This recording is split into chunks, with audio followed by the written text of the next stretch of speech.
نذیر احمد ملک صاحب ہیں جو مختلف تعلیمی اداروں کی سربراہی کر چکے ہیں، تعلیمی ادارے میں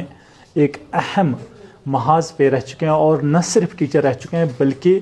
اساتذہ کی ٹریننگ اور ان کی تربیت کے حوالے سے بھی آپ کا رول بہت ہی عمدہ رہا ہے اور ہمیشہ اس حوالے سے پیش رہے ہیں، خاص طور سے نوجوان نسل کے اور بچوں کی تعلیم و تربیت کے حوالے سے آپ کا رول کلیدی ہے۔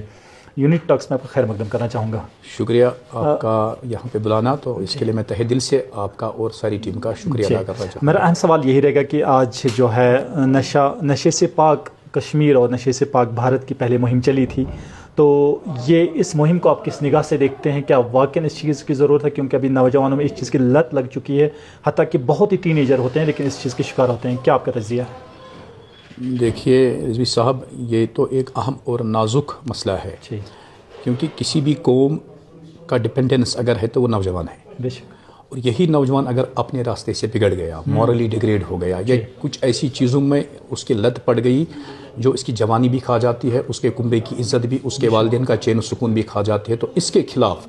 اگر سرکاری طور پہ اور غیر سرکاری طور پہ، سماجی طور پہ، معاشی طور پہ مہم چلائی جائے تو کتنا بڑھیا ہے، کتنا بڑا ہے اور کتنا ضروری ہے۔ ہم یہ کہہ سکتے ہیں نیڈ آف دی آور، بلکہ میں تو یہ سمجھتا ہوں کہ دیر ہو گئی، اس سٹیپ کو اٹھانے میں دیر ہو گئی، کیونکہ کہتے ہیں کہ nip the evil at the bud, جو ہی ہمیں اس کی سمیل آئی تھی، اور وہ بہت پہلے آئی تھی، وہ آج نہیں آئی ہے، وہ بہت پہلے آئی تھی،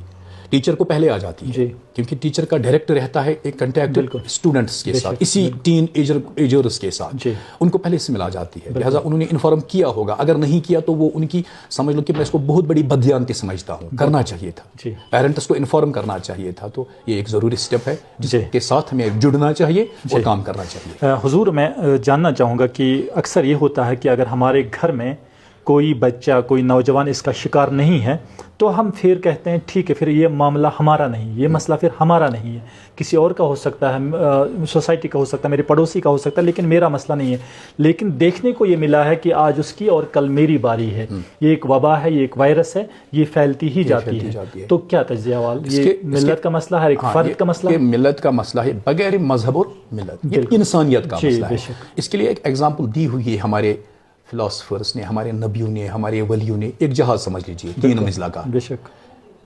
سمندری جہاز، سمندر میں جا رہا ہے، اس جہاز کے نچلے حصے میں اگر چھید ہو گیا، پانی اندر آنے لگا، تو کیا اوپر والی منزل میں رہنے والے مسافر کہہ سکتے ہیں کہ کوئی ٹینشن نہیں، کوئی پریشانی نہیں، پانی آ رہا ہے تو کن کو؟ نچلی والی منزل میں بیٹھے ہوئے مسافروں کو آ رہا ہے تو ان کو ستائے گا، ان کو پریشان کرے گا۔ کیا اگر وہ ایسا کہیں گے کیا وہ جینون ہے؟ نہیں ہے جینون، کیونکہ اوورآل ہم اسی کشتی میں سوار ہے، بے شک،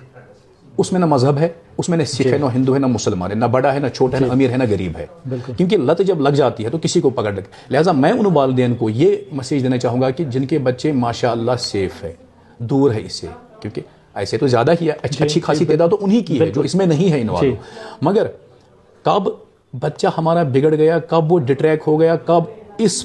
بری لت میں وہ پڑ گیا، نہ پیرنٹس کو پتہ چل جاتا ہے، نہ بچوں کو خود پتہ چلتا ہے کہ ہم کس طرح سے اس کے شکار ہو گئے، کیونکہ سگریٹ پینے والے سے پوچھ لو کہ آپ نے کیسے سگریٹ پینا شروع کر دی، اس کے پاس کوئی جواب ہی نہیں ہوگا، مجھے خود بھی پتہ نہیں کہ میں اس چیز کا کیسے عادی ہو گیا، کیونکہ یہ ایسی چیز ہے، دیکھیے حق جو ہے، اچھی باتیں جو ہے، اچھی چیزیں جو ہے، ان کو سکھانا پڑتا ہے، ان کی نرشمنٹ کرنا پڑتی ہے، ان کی اسٹیبلشمنٹ کرنا پڑتی ہے، بری چیزیں خود بخود آ جاتی ہیں، بری چیزیں خود سیکھتا ہے، لہٰذا پیرنٹس کو بڑا ہی کین آبزرور رہنا ہے، کیونکہ پہلی نظر بچے پر کن کی ہے؟ پیرنٹس کی ہی نظر ہے، اس کے بعد اس کے دوستوں پہ نظر رکھنی ہے۔ میں والدین سے یہ کہنا چاہوں گا کہ وہ صرف اپنے بچے پہ نظر نہ رکھے بلکہ اس کی کمپنی پہ نظر رکھے، کہ کس کمپنی میں کیپ کرتا ہے، کس کمپنی میں رہ رہا ہے، تو ضروری بنتا ہے کہ وہ یہ نہ سمجھے کہ ہمارا بچہ سیف ہے، چلیے امجد کا بچہ مجید اس میں جا رہا ہے تو ہمارا رمیز ٹھیک ہے، ایسا بالکل بھی نہیں ہے، ان کا رمیز کب اس چنگل میں پھنس جاتا ہے انہیں پتہ نہیں چلے گا اور پھر ان کے بس میں نہیں رہے گا۔ میں حضور مختصراً جاننا چاہوں گا کہ نوجوانوں پہ، طلباء پہ